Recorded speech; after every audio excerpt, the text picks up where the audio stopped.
Hi everyone. In today's episode, we have Bobby Small with us. He's a chapter leader for Dynamics User Group. He's been in Dynamics for almost 20 years. He speaks about his experience in how he joined the group, what is the evolution that he has seen so far, how you can join the group, what are the benefits you'll get out of it. So please welcome Bobby Small. Thank you. Hi Bobby, how are you doing? Welcome to the podcast. I'm good. Thanks for having me. Yeah, it's lovely. Feeling stuffed after Thanksgiving here. Got done with that and ready for the next holiday coming up, but feeling good. Feeling good. Okay, thank you. No, I appreciate your time, and I really want to dive deep into your experience in the user group community in Colorado as a chapter leader and other aspects of how you got into F&O so that people can learn from you. So my first thing would be, how did you first get involved with Dynamics or AX? Can you help me more about what was your experience in technology before that or after that? Yep. So I took a job at an apparel company here in Colorado, and it was just after 9/11, so jobs were pretty scarce. I had a degree in programming, and but took a job as a tech support. They were just getting ready to transition their accounting system from JD Edwards PeopleSoft, which was an old green screen, very limiting technology for a very complex business. So they were interviewing ERP systems about the time I started, and had eventually, after 6 months or so, decided on Dynamics Exapta 3.0, which was the most current version of the software at the time. So that was my first introduction. I worked a little bit in the green screen just to kind of help out, but then was heavily involved from the IT standpoint in the first implementation of 3.0, or really a migration from JD Edwards to 3.0. Okay, so that was 3.0. It was way before me, but one of the things I was also fascinated with, were you in IT before, or was that your first time getting into IT? What was your profession before that? Yeah, so I've had a couple of career turns through my life. I had a job right out of the gate in high school. I worked just out of high school, didn't go right to college, but had an opportunity. I was always a hard worker. Had an opportunity to join an insurance company, kind of at a low level, but within a year or so, would work myself up to be an insurance agent with this broker back in DC, and did that for a while. Kind of wore that out and decided to switch careers. Took a job opportunity with another local company out of DC that did water treatment and bottled water, a company called Culligan. And ended up working for them in their bottled water division as the general manager for a number of years. And then again, just kind of hit a wall and decided I really at that point had decided, and I had just turned 30, 31, decided I really wanted to do something that I kind of had set out to do. Both the other careers kind of fell in place, and I wanted to do something that actually was motivated by my own internal desire. So I decided to go back to school and got a degree in programming. And that set me into the IT world. And at the same time moved from the East Coast to Denver. So kind of a couple big life changes right in there. It was really fortunate to get a job at a great company here in Colorado that was family owned and had a really forward thinking IT department. So we were looking at new technologies, and so it really helped give me opportunity early on.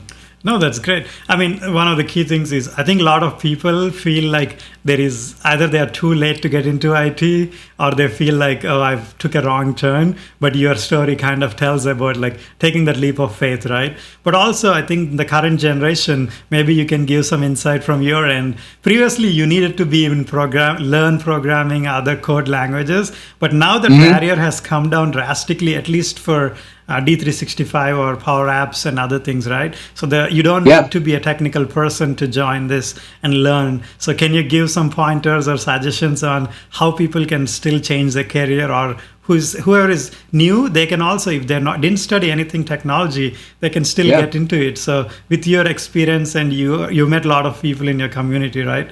So can you give some pointers on how people can get involved and what they need to do? You bet. Yeah. So like you mentioned, it's crazy how accessible it is now. So I know so many people that, within a year's time start up and saying, hey, I'm going to try this new thing called Power Platform. And a year later, they're really involved in it. And so I think the keys for me would be there's a number of great resources out there. Number one, so Microsoft has got all kinds of learning opportunities that are free. So what that does, number one, is it gives anybody that's looking to make a career change, like say you're doing something, whether it's an IT or it's not an IT, but you're interested in Power Platform or this, like you said, this new citizen development, this low code, no code development opportunity, that with these free opportunities, you can get in and find out, number one, I think the key is, do you have an aptitude for it? So is it something you're really going to enjoy? So you can take, you carve out a small portion of your day and dedicate it to this. So you do your regular job and then take a half an hour at the end of your day and start playing around with the free resources to see if it's something you really like. Because that'll, if you get the taste and you're like, wow, I really do like this, and it seems like I'm picking it up pretty quickly, then you can set your next plan in place, which says, now I'm going to add on a little bit more education opportunity, and start to really feel out places where I can bring value. Like one of my biggest go-tos when people ask me this, like, hey, how can I get into IT? How can I get into this thing? You look for volunteer opportunities. LinkedIn has a great platform. You can reach out, look locally, but find places that need your experience. So as you're building up, maybe you've learned some stuff in Power Platform, you get to a point where you feel like you're able to add value. Find some opportunities to bring that value quickly so that you can have experience now, because that's going to help you to the next level, which is to as you start to transition out of your old job into your new one, if that's what you're headed for, you've got real world experience to do that with. Yeah. So those to me are the keys to making that transition. And again, I would start with Microsoft's, MicrosoftLearn.com. Just search there. You can start. There's plenty of webinars, self-taught learning, guided learning. Just a ton of resources available. Yeah, they have great learning paths laid out, so you don't have to think. But the other key thing is, I think one of the key things that attracted about you or your careers or what you're doing on LinkedIn has been about your user group community, right? One of the key things is I tell people, I'm trying to learn now that, hey, you just have to join the group. You don't have to have experience. And through the group, you can ask them questions. Hey, what do you think is a good career path? And people are willing to help you. So before someone joins, let's learn a bit more about how did you end up in the as a chapter leader for Colorado? What has your experience been in the user group community? So having been in Dynamics AX for a number of years, kind of sat idle. The user group started officially like in 2004 or 5. That was kind of the first real user group opportunity for AX, and didn't grow big until like 2008-9. It started to get some momentum. I went to my first live event in like 2010 to learn more about the software. We were getting ready to upgrade from 3.0 to 2009 at that time, and then again, didn't do much after that. But once I became the director of our IT department, wanted to get more involved locally. So I noticed there was a local meeting, and I knew they existed. I just hadn't gone to many. It was late 2013. Went to the local meeting, and the person who was running it, a guy named Justin Carter, who's been a great local resource, said, hey, anybody want to join the leadership here? We're looking for end users, people who are using the software, to be a part of the leadership group. And like I mentioned when we first got on, I'm a yes person to some degree. I love getting involved in helping organizations and helping these. So I said, yeah, let's do this. So I joined immediately, and then took over the very next meeting as kind of leading through the process of getting speakers and getting everything you would do logistically to get the meeting set up, and just really love organizing things like this anyway. So it's in my DNA. And once the first meeting got done and the second meeting, it was like the feedback and people were really enjoying this. I fed off of that too. So spent I've been involved really even through pandemic and even through career change, moving out of the end user space and into where I am now in the partner side. Still, as I was transitioning, I was still involved with the user group. Yeah. No, that's even great. while I was not working in AX. So it's just something I was passionate about, and I wanted to make sure it continued on. So happy that we still have a thriving community of about 50 people on average still show up for meetings and good content. So Yeah, I know. People don't realize it's a lot of work even to get the speakers or organize them. So I would say thank you for that and helping people to get out of their shell. One of the key things is I know it's kind of known thing, but from you as one of the organizers and other things, what do you think are the key things that people don't know that they would get out of these joining these groups, right? Because sometimes people either feel like I don't know, so that's the first question, right? They're unaware of what they can gain, but the second thing would be the time commitment and stuff. But you've seen a lot of success. People who have been there have told me a lot of great things, and I would say about myself too, I was so buried in my own personal job, right? Sometimes it's hard to say like, okay, I want to spend some more personal time into these. But as I started learning more, I feel like, oh, I missed that opportunity. So can you give some tips and stuff that people can get out of these user groups and why they should join? The obvious answer is you should join. But if you can help them to understand that missing piece, maybe. Yeah.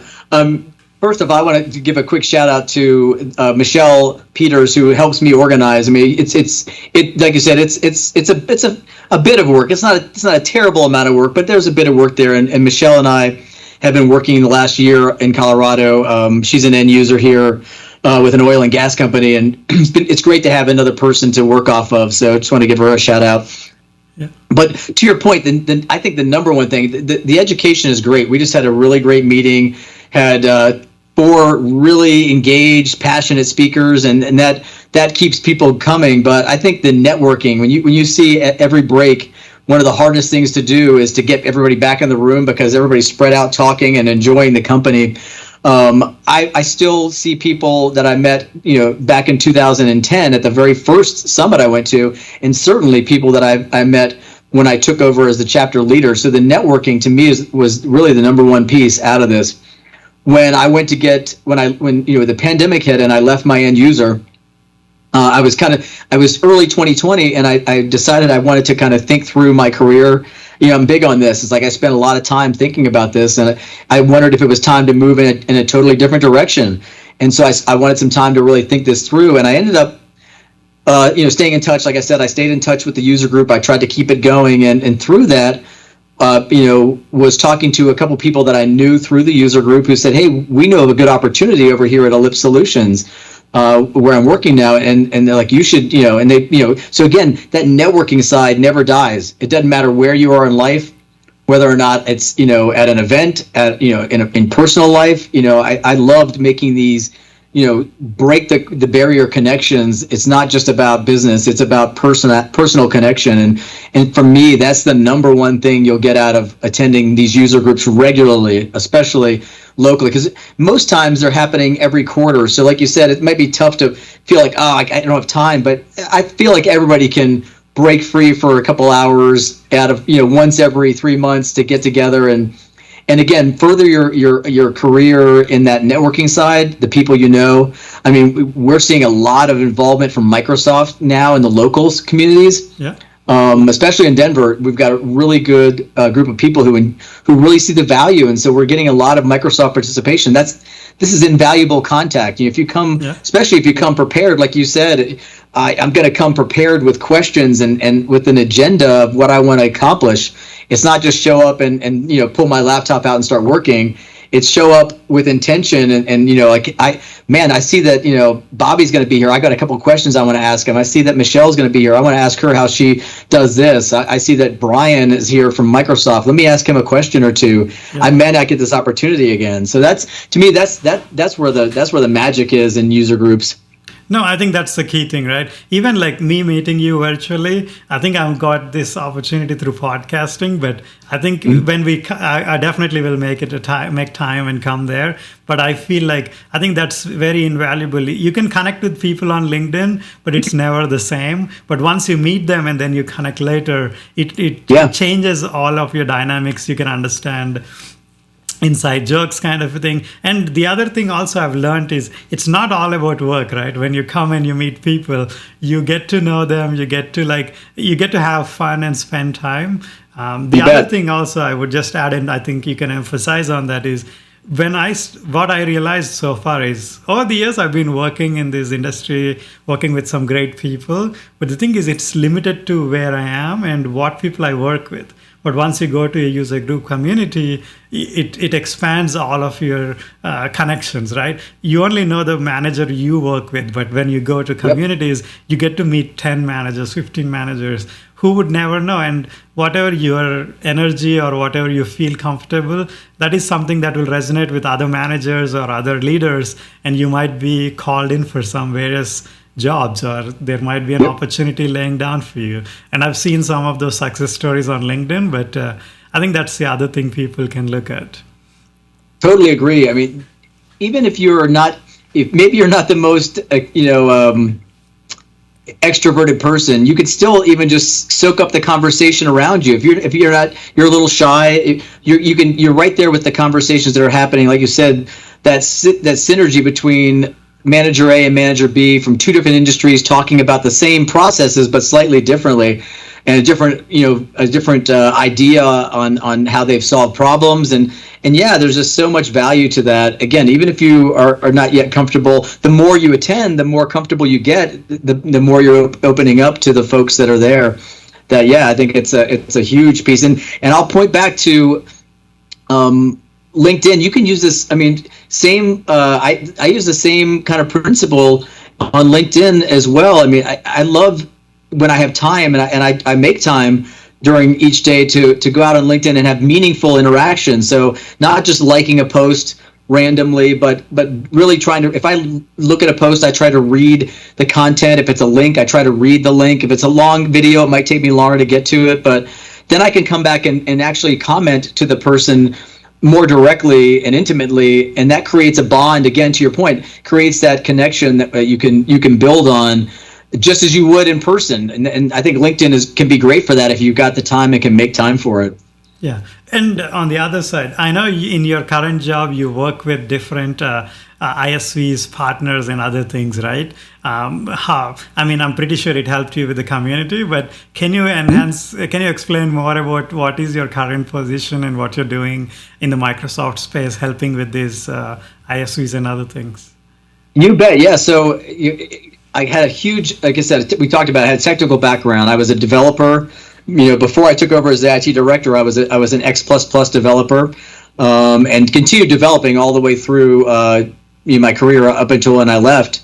And even some, don't tell my current boss, even a little bit here and there as a business analyst, I might poke around on some code. But I decided that, again, I wanted to kind of make a change.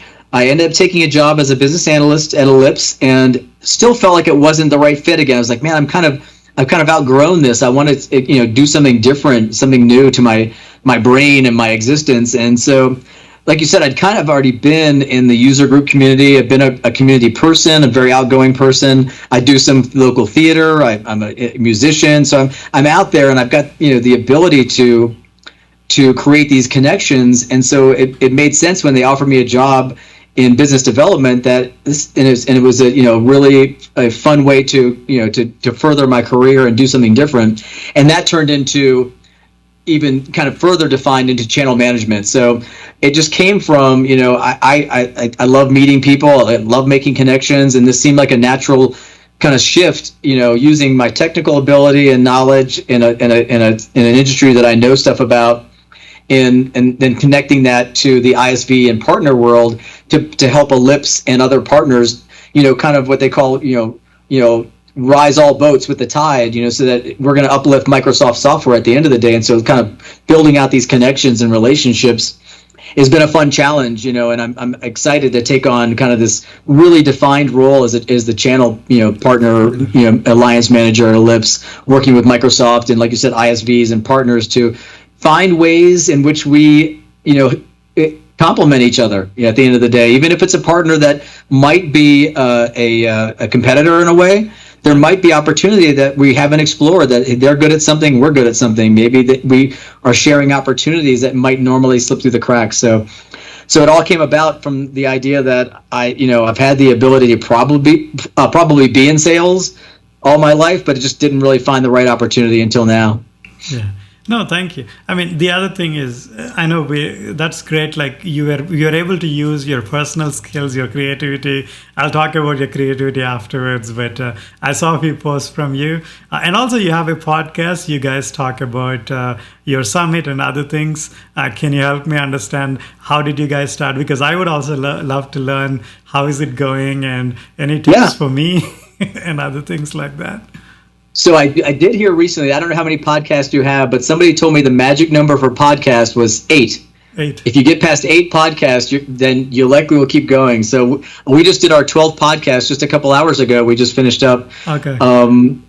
It can't. I've kind of always wanted to do something visual and more personal on social media. So podcasting seemed like a natural fit. I just didn't have the right opportunity.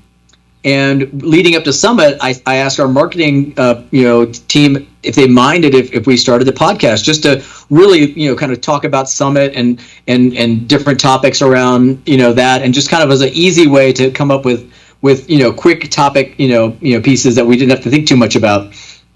And they're like, yeah, great, do it. Let's get this collateral, and this would be great. So Savannah and I, my podcast partner, started off and just kind of went for it. We just said we knew we wanted a podcast to be about 20 to 30 minutes. We knew we wanted to have a guest, and we knew we wanted to keep it free form and and as spontaneous as possible. And so we just said we just started talking about topics and committed to doing one a week, and that's where we have been, and we've done a pretty good job at keeping that going. We may have missed a week, or 1 week we recorded 2 in 1 week and dropped them separately, but really enjoying the process of kind of getting comfortable, knowing who we are as a podcast and what we're trying to accomplish, which is really about a couple of things. It's marketing for sure, but it's also about finding what the hot topics are. Again, in some cases, talking about non-business stuff. I want it to be, not just a boring, let's talk today about, AP auto processing or whatever. It's, whatever pops up, we might go with it, Yeah. No, I agree. I mean, promotion kind of like, it's a word that I was trying to understand myself, because I was listening to a book called Hidden Potential. In that I was listening, his name's Adam Grant. He speaks about like idea promotion versus self-promotion. So there is a great gap between that. Like, obviously we need to make our promotion, and we need to do that in order to grow and succeed so that we can get the reach, right? But that's not self-promotion in a way, because we're also promoting this idea of technology, idea of people in the tech space, right? So I liked a couple of your videos. I watched a couple of them. The video ones I watched for sure. After the show, you guys talked about how did the show, and it was kind of fun as a good chat between you and your colleagues and stuff like that. So it's good to see that, because it also shows people like, okay, that's the kind of vibe we get when we get to the summit or things. So I really enjoyed it too. And you are my number 8. So I think I'm hitting the magic number. Awesome. Yeah, that's great. And you made a good point. Idea promotion I've always been a low-key promoter. I mean, I just put myself out there. I don't feel like I do it in a way that's like, look at me, or like I'm trying to be contrived about it. It's just, I like, it's like you said, if you promote an idea or you go to a user group event, you keep putting yourself out there and out there and out there, then you're doing both at the same time. Just by idea promoting, you're also self-promoting. And there's a fine line, and I prefer to be a little bit more demure about it and just, go on with folks like you and just kind of, keep talking to cool people about cool things and let it happen organically. Yeah. And grow that way. I also feel like it's a good way to encourage other people who are not in the creative space, because I was speaking to some other person, Saurabh. He's a great content creator, but he also needs some content for himself. It's like everyone needs different person's content, right? Like my content is content for someone else. I'm creating, someone else is observing. And sometimes creators need, like for me, your podcasts were content for me. Like I'm observing your ideas, your thinking. it sometimes it sparks that idea within you. And I like that. And I'm really proponent of bringing more people into this space. One of the key goals of this thing is, I called it unwinding opportunities, but one of the key goals is also to like let people know the opportunities are everywhere. You just need to like, when I came to the US for the first time, I had no friends, nothing. I was working in like my job. I'm focused on keeping my job alive, right? But once you meet people and become friends, you are more about like, okay, let's enjoy life outside of this job. I wish I knew about the community earlier. I'm admitting with other people as well. I've been a bit slow because in the beginning stages, I feel like the other thing is also not just Indians, I would say, other people in the space. A lot of people come here on a job visa, and it's really hard for them to build that other connections. I think communities will bring that to everyone because then you meet similar A great people. way. Yeah. It's a great way to again, expand your knowledge, to give knowledge, to be able to share your knowledge with folks. I mean, this is just once you've attended a few and you get to know everybody, especially if you're a little less comfortable or shy, but a great way to just, to enforce your own, your own skills and share what you've learned. So yeah, it's an awesome place for people to land, and we keep it pretty wide open on ours. There's no restrictions. In previous years there were restrictions on ISVs showing up and partners showing up, but there's so much knowledge out there. As long as everybody's keeping it, honest. Like we don't encourage sales. At the events, like if you're an ISV or a partner, that needs to stay at the door. It's really about education, and we've created a really safe space for users and everybody alike to learn from each other. So definitely encourage everybody to get out there and join user groups where you have them available. And there's a lot around the country and the world. I mean, they're really, meetups are kicking up across globally. So yeah. And also, it's not about the loud mouth or like the people who advertise more, right? For small groups and small ISVs, small companies, I think that's a great way to like meet the talent and understand and solve problems. I remember like within our own team, we used to solve problems, but the knowledge has been kind of dying down. I want to make a separate podcast on like achievements and success stuff, because we can talk about a specific problem and go in detail about it instead of because various people are making a lot of content. Alicia makes different content. Ramit makes different content on like how to solve certain problems, how to do. But talking with someone with your experience and other business users, my key goal would be like a second part. It would not be a podcast, but a solution-based designing is about, because I'm a solution architect, but I only know the solutions that I have done.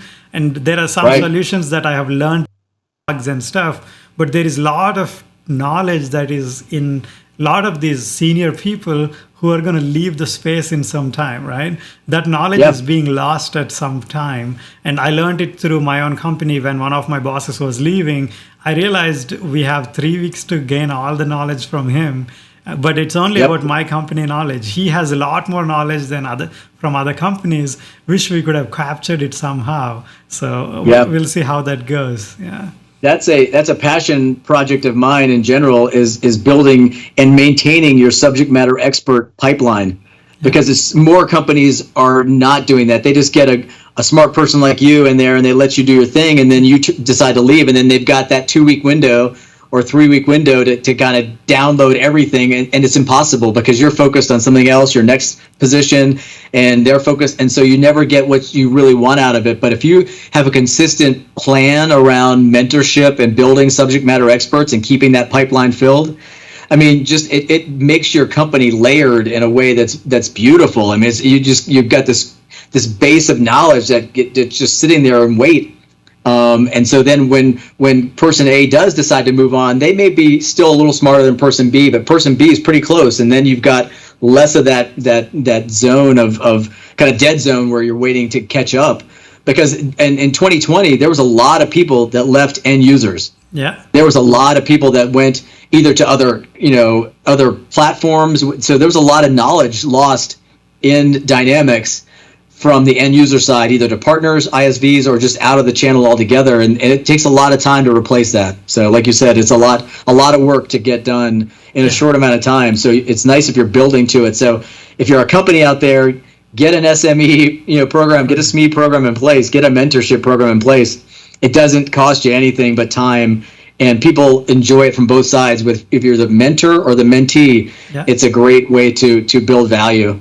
Yeah, I'm working on this video called like how to get promoted or why do you want to get promoted? Because I recently had an interview in which one of the guy asked me, "What are your leadership style?" Right. One of the key things I know is I like soccer, I like football and other games too. One of the key things you forget in these games is they go with this attitude like if in soccer if it's 11 people, right, if one person gets a red card or someone, they still have a game plan for it.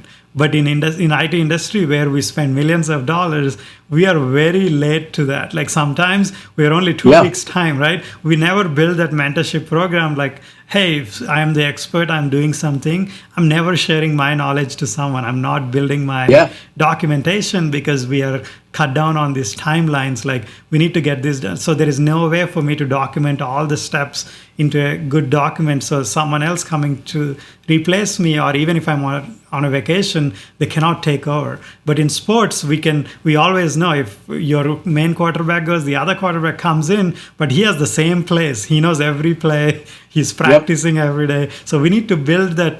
For every person you need to have one more person, at least for the key roles, to make sure your company is sustained. And that's something I'm working on a video to like showcase how to build that aspect of it.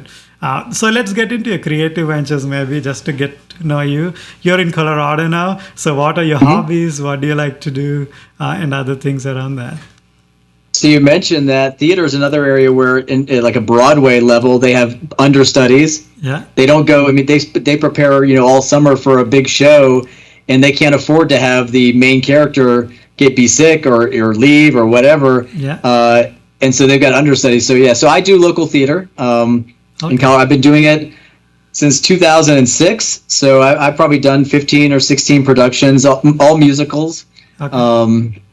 I've played everything from Wilbur the Pig and Charlotte's Web to The Cowardly Lion and The Wizard of Oz, and all roles in between. So really enjoy that piece of life. And this is just another great way. Again, if you go to a user group and you get comfortable talking to people, you may be giving a session. I've made such a great stride in my, kind of into where I am and what I do now through theater. I mean, just being able to be comfortable on stage in front of hundreds of people at a time, giving a speech or giving a doing a show. I also do because of the musical side. I also am part of a choir, a rock and roll choir. It's ranges from about 30 people to 180 people, depending on the choir. There's a couple different. So we have done I've done a number of shows there probably since 2018. So those are probably my biggest hobbies. I'm also, I put a lot of effort into the creative side outside of work. I love IT and I love problem solving, but I'm the least geeky person that does IT probably. People are surprised when they'll say something really, really, deep in IT like to me, and I'll be like, I don't know that. And like, oh, how do you not know that? You're an IT guy. It's like, I kind of love IT, but it's not my afterwards passion. Like I put my IT hat out when I'm at work, and then when I leave, I take the IT hat off and I put on my musical hat, or I love to do art, like I'll draw or carve or do something like that. So a lot of creative side, like whichever is the left side is creative, right side is not, whatever. I do a lot of creative side activity outside of work. Okay. No, that's great. I think you mentioned already, like, I think a lot of the people don't realize that you're not just an IT person. Like I've never seen a live choir, but I'm a big fan of I don't know. I studied for some time in UK. So I'm a big fan of like BGT or AGT where the choirs win. They're always amazing when you listen, right? They're like, when you have 50 people singing, it's a different thing compared to listening to one person sing or two. So I think we'd love to see when I come to Colorado. Maybe you have a show. Yeah, but when you sing the choir, you sound like you're singing like Adele or like Whitney Houston, or pick any single, like you said, a single singer who's just so good you could listen to, and you get a choir together, and somehow those voices meld. The director does the perfect job of getting all the different parts, and even if you're not the best singer, collectively you sound amazing. Yeah, it's there's nothing like it as a group, to come together. So yeah. definitely. Yeah. When you're in town, let me know. Or if you're planning, let me know, and I'll make sure we're having a concert. So are you? No, Yeah. no. The other thing also, I am very keen on, like, I've recently started learning how many professions outside of IT or something add value to you in IT, right? Basically, when you say you're a choir singer, when I'm hiring someone, one of the key things I would look at is like, okay, you're a team player. You can sync with the team. You Yeah. understand how to be cohesive. Understand the teamwork. You understand, like, even as a player, even when you're in a play, you understand the teamwork. You understand the team success. So those are the key things I'm looking when I'm hiring a person. And I really want to know that side of it, because one of the key things was when I was being hired, some of the times one of the great person like Don, when he was hiring me, the whole interview was around other things, never about IT, because technically there is very limited knowledge you can have, or there is limited questions you can ask, and most Yeah. of the people are happy to answer those questions. He was more keen on what are my ways of thinking, my thought process, and other things. Yeah. And It's so much more valuable in an interview process. I probably hired, hundreds of people, if not thousands, over the course of my entire career, not just IT. And yeah, like you said, I could quiz you on network philosophies and all kinds of stuff, but I'd much rather know your thought process, how you're going to fit as a team player, how you go about problem solving, how you communicate. Those soft skills are more valuable, because I can probably teach you technical stuff. You can learn technical. Hey, if you don't know how to do something, you can Google it, you can book learn it, you can learn it by example. But I can't teach you soft skills as easily. If those are ingrained in your life, experiences, and I can't teach that as easy. So if I don't hire for soft skills, I'm definitely behind the curve. Yeah. I remember one of the fun example I thought of about this was, I had an interview with QA team once. I was leading a team, and then the QA team had to make sure that I had the knowledge or experience. And my example was, I do skydiving, right? So Okay. I told them, I'm a skydiver. If anything I know about being meticulous about following a procedure or following steps is, I put my life on the line to be a skydiver. So I'm Yeah. pretty sure I can do the quality stuff as good as you can think. Yeah. And then Great the guy was example. laughing, but there was a real truth behind it, because when you're doing skydiving or any activity, right, you have to, like, you follow the procedure. You cannot skip one step. And that's the attitude I'll bring to the table. My answer was nothing related to QA, but I was giving him that attitude, right? My attitude is providing you with, I will never skip a step. I'll never do anything. That's my attitude. Yeah. It's not what I will do. It's just ingrained in me in a way. And he was just laughing, but I got the job.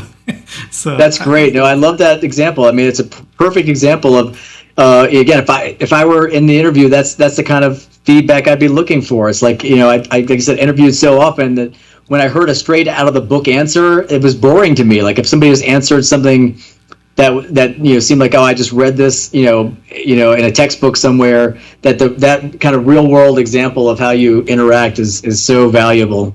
Yeah. No, that's great. And the other question I was thinking was, do you have any advice for young professionals aspiring in either IT or Power Apps, based on your experience so far in D365 space, right? Anyone can get in. So I'm encouraging a lot of my nieces, nephews, and colleagues, because it's a great space. Yeah. So any advice from you, that would be great. Yeah, no, I agree with you. I've had so many people recently ask about this, and I've been pointing them back to that learning opportunity. And I would like I said, even to go a little further, if you have a passion about something, that's where you could even marry those two up. Like if you have find a way to take your passion, whatever it is, and find a way to create a power app or a power opportunity around that. That would be the best of both worlds. So when somebody's got, because then you're driving two sides of what you're all about. Like for me, for instance, maybe I could dig in and find a way to create a power app to help people learn their lines better, or do something in theater that would be beneficial to somebody working in Word. I can take a script, I can turn it into a Word doc, I can take this power app and I can extrapolate out this information to help me maybe then use Chat GPT to read my lines for me and do give me pointers on the character's development or whatever. You could start to think about your passion areas and how to marry them up in Power Platform opportunities. Because again, at the end of the day, if you're serious about Power Platform and an opportunity there, I think the goal is to do what I said at the beginning, is to find, carve out the time. I had been writing a book for years, and I'd start a book and never finish it, and then kind of scrap it. And when I turned 50, I had this thought, and it was kind of a melancholy moment, like most people talk about turning 50. I had that moment. I was sitting around, kind of feeling sorry for myself a little bit, and I had this idea, this genesis for an idea on a book, and so I started tapping it out, and I wrote a few chapters within a pretty quick time, and then it sat. And every year I would think about it around my birthday. It's like, oh man, I should get back to that book. And last year I decided I was going to finish it, and I had like 2 chapters, maybe 3 chapters, and I knew I wanted about 25 to 30,000 words, so about a 150-page book at the end of the day was what I was hoping to come out of it. And so last year I set aside 30 minutes every other day in my calendar that I held myself to it, and that was my time to write. And I just did it free form. I didn't think about it. I just wrote and wrote and wrote until I finished all the words. And then I've gone back and I haven't done it, and now I haven't since finished it. It still has to be edited, but I got through what I wanted to get through. So you've got to set aside that time if you're serious about it, and hold yourself accountable. And other ways you do that is tell your friends, tell your spouse, tell your uncle, tell everybody. Yeah. Get them involved, because they're going to hold you accountable. It's like, how's that book you told me you were writing? And you're like, dang, yeah, I should get back to that. Yeah, you should. So get people in your personal and professional world to help you hold accountable to your goals there. When you're ready to share them, let them, hey man, I'm starting this Power Platform thing. I'm going to be doing this. Please check up on just make people out there aware, so that holds you, keeps it top of mind for you, and it'll help keep you on track as well. I think that's kind of an important piece that's helped me to stay focused on, especially these soft areas where it's like, oh, do I really want to do this? It's a hard control mechanism to keep you honest in that moment. No, that's great. I don't have that wisdom yet. I'm not turning 50 tomorrow, but I've been learning through different ways. And I recently... Maybe by the time you do, my book will be out and you can read it, and maybe you can gain some knowledge from it. No, that's the other thing. You said it on the podcast now, so people will ask you out on the comments. Now, exactly. I put it out there in the universe, yeah. When is the book coming out? But also, I think I was trying to say, not through my wisdom, but my other thing was, I was reading this book, and it states about goal setting and vision, right? Having that clear vision of where you want to be, either in your career or in your training or in your Microsoft Learn. You just say, I want to get a certification. That having that goal setting is not just about setting a goal, but having that deadline or having that commitment date, or putting that work ethic towards okay, I'm going to make sure I get this certification by this time this year or something. Yeah, I would love to know about the book and other things later, maybe off on the side, so we don't reveal the book right now. But that's amazing, and congrats that you finished so far. I think you're just a few more steps away, and that's a great progress, I would say. I was, again, happy to get that one. That was my one goal, was to at least finish it, and I did that. And then I'm just re-editing, and that does take some time. So that's the kind of the next level, is to get that piece set aside. So yeah. No, congrats. I'll definitely. I'm happy to share it. I'm looking for some some good reviewers, early reviewers, to see if it's in the right direction. So I'll be looking for you. Yeah. Like I mentioned about this book called Adam Grant, about the hidden potential. One of the key things for him also was about, he wrote the book and he sent it out as a feedback to all the people, and everyone came back giving him valuable feedback. Because one of the times, the other key thing also I would say about the user group and also learning from you is, you will get some valid feedback by meeting real people. Because you could write a comment, and it's I'm very hesitant to write a positive comment. Like many of the people, I will never ever write a negative comment for sure. But to write a positive comment, sometimes it's scary. Yeah. Sometimes I feel like, I don't know, they might think it's fake, or they might think it's something, I want something from them. But most of the time, it's just saying thank you for sharing that content. But yeah, I agree. Yep. Also, I was thinking, not about the community involvement, But what do you see the new Copilot side of it? What's happening? Have you guys? When is your next group event? Maybe do you have anything planned for that?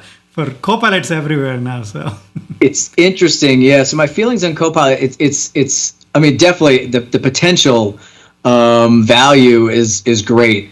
It's one of those. It's definitely on the hype right now. So like we've been looking at, I like we mentioned, I'm deeply involved in the user community. So I've been programming the live events, some of the larger stage events. The Summit and DineCon Live is coming up in May. Summit just happened in October, and so we were looking at especially the upcoming one because Copilot keeps gaining some momentum, and have the fortunate ability to be working with some folks who are on who are at Microsoft who have some deeper inside NDA knowledge of where Copilot really is, and so really it's still at a hype stage in my opinion. It's still there's a lot of hype and not as much substance. But what's coming is going to be great. I mean, just the ability to get rid of some of the mundane activity that people go through when they start to know how to use it and prompt it properly, and to be able to take an entire Teams meeting and summarize it into key points, pulling out action items. I do that on the regular because that's the way I operate. Like when I have a meeting, I like to summarize it into key points in outline form so that we don't forget what we talked about. We've got action items coming out of it. I send that out to the group and I follow up off of that, and I categorize it and I put keywords in a way that I have it at hand. And so when it comes time for me to do a follow-up, I know exactly what I'm following up on. And that takes me an hour to do. I mean, that's a lot of work. I'm properly formatting it and I'm pulling it. So if you go about setting your meeting up so that you're calling that out, like, in the meeting action item, Bobby needs to do this. And then you go to summarize that, Copilot picks it up. It does all this work for me. Now I just have to tweak it. That's another hour I just gained to finish my book or whatever it is I need to do in life. That there's, I mean, the potential. We're just seeing the potential, or you start to extrapolate the potential in like F&O, because it's really just starting to hit F&O now. It's coming out of previews. We're starting to see some actual use cases. But to be able to take real world data, in a supply chain environment, say, hey, we know that your company buys XYZ for your production, and we can see that there's some unrest over here where you're buying your product, or there's some weather patterns happening that could affect your shipments. You need to make these adjustments now, so it's proactive, and it's not a person having to look at this like, hey, if you're doing it really well and you got a person who's paying attention to the news and watching weather and doing it, this is happening in real time based on data that's out there and available to you. These are time saving, things that you just are typically not going to get out of a person or a group of people at a company. So the value of Copilot is going to be immense, I think. And it's not going to be, I mean, definitely there's going to be some shift in skill set and how people go about using it.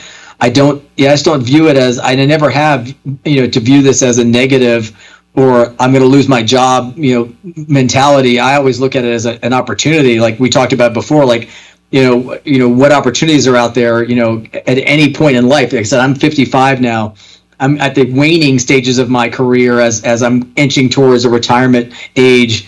But I still am looking for, what could be the next opportunity. Like I'm really enjoying what I'm doing now, but I've got 10, 15 solid years of work life, potentially or greater, that maybe it's retraining into how to prompt Copilot or how to prompt AI or how to, to use these new tools in a way that benefits or a business or a community or whatever it is. So I'm excited by Copilot and excited to see it get further than it is now. Like I said, it's out there, but I think we're just, again, scratching the surface. Yeah, I think the previous stages are slowly ending, and then it's getting there. And I agree with you. I think one of the key things is there is a lot of burden on how much data you can store in your brain. Like sometimes you have to extract an email from 2 years ago. Instead of that, you could have Copilot find that for you. Or if one of the key things is when someone leaves in your team, you can extrapolate all of that summaries and stuff, and you have all of that data in there. And the way I see it, Copilot now is I'm excited I'm waiting for some things to come. I'm working on different videos. I'm trying to learn as well and trying to see how creatively I can use. One of the key things, like you mentioned, Power App side, right? Before we need a BI team to look at the data and give us graphs and analytical stuff and things. Now all the data is in one place. Copilot still needs like good input data. You make sure you have right input data, but the output is driven by your input. So there is still, you need some right people to work on giving the right data and fixing that. It's still a lot of work in that. You said the regulation of how, like you said, data has got to be clean. You can put garbage in, you're still going to get garbage out of your AI system. So you've got to have good, clean data going in and in your silos. Yeah, I remember someone was explaining in some other video, what is Copilot going to be if it will remove jobs? I'm like, it's not going to, because I look at it like how the HTML time. Previously, if you need a website, you need to know HTML code and stuff. But afterwards, Squarespace came. Now you just drag and drop, right? You still need some good designers to still do that. So there are still going to be jobs. If I give you a website, it's going to look crappy. You need somebody who knows what they're doing with that drag and drop stuff. You remember making websites? Well, again, I might be dating myself, but in those days, it was like people were putting dancing things and transitions. Yeah. It's like just because you have tools doesn't mean you should use them. You still need to know how to use them and when to use them and use them smartly. Otherwise, you'll end up with like a monstrosity that I would create as a website. So you still need smart people training and manipulating Copilot or AI. Yeah. The other thing it's going to open up is these other business people, right? Who are strategic thinkers, who can think outside the box. Those are the people who will actually utilize Copilot better than people who can code or design sometimes, because they're thinking from a different aspect. How can I get it done without looking at the limitations of the code? Sometimes we get asked to do something and I'm just like, it's not that straightforward. I need to input this data, figure out mapping for this value with this value, and then there is a difference. Yeah. But in Copilot, you just ask and it kind of gets it. So I'm excited for that to happen. Less constraint, like you said. I was hard as a solution architect. As a kind of a jack of all trades when I was a developer, and then a BA, and then IT director. I kind of put all the hats on. Trying to not be really funneled in as a developer, saying, "Oh, we can't do that." Kind of listening and trying to be, and I think can you kind of get that naturally out of Copilot? It's just going to listen and give you its best knowledge without any pretense as being a developer or being a BA with all the stuff that you knew going into it. Yeah, no, that's amazing. So I really appreciate your time. We are almost to the time, but it was nice chatting with you. So the next event is going to be in May. So. Yeah, so it's here in Denver, so it's local, which is awesome. So we're looking at this point, it's called DynamicsCon Live. Okay. You can find that just if you Google DynamicsCon Live. If you're interested and you're watching this, if this is published before November 30th, you might still be able to submit sessions to be a speaker, which is cool because you get to speak and again do what we've talked about, which is integrate into the community in a really cool way. But you also get a free ticket to DynCon, which is a big savings. So that's a pretty big deal if you can get a speaking session. Okay. But it's a 3 or 4 day event with all kinds of networking, education, after hours opportunities, and it's all the tracks. So it's F&O, it's Business Central, it's Power, it's GP still, it's what am I missing? There's 5 different things.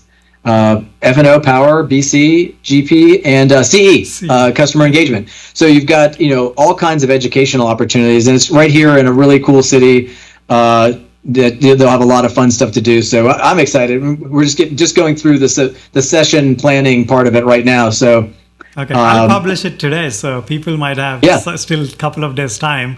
So let's yeah, hope so for people that. have a chance. Yeah. Yeah, so no, that's great, and I would love to join too. So I'm gonna look into that, and I'll put the links, in the description for this video, but also I'll launch it on the LinkedIn when I post it. So yeah, so Bobby, thank you so much for joining. We learned a lot. I know it's just the first one, so would love to talk to you again, maybe in person. So yeah, thank you so much for joining, and I appreciate your time. I really appreciate being here with you and talking, community and all things learning. It's, again, a passion for me, and I appreciate your time having me on. Okay, thank you. Thanks so much. Bye.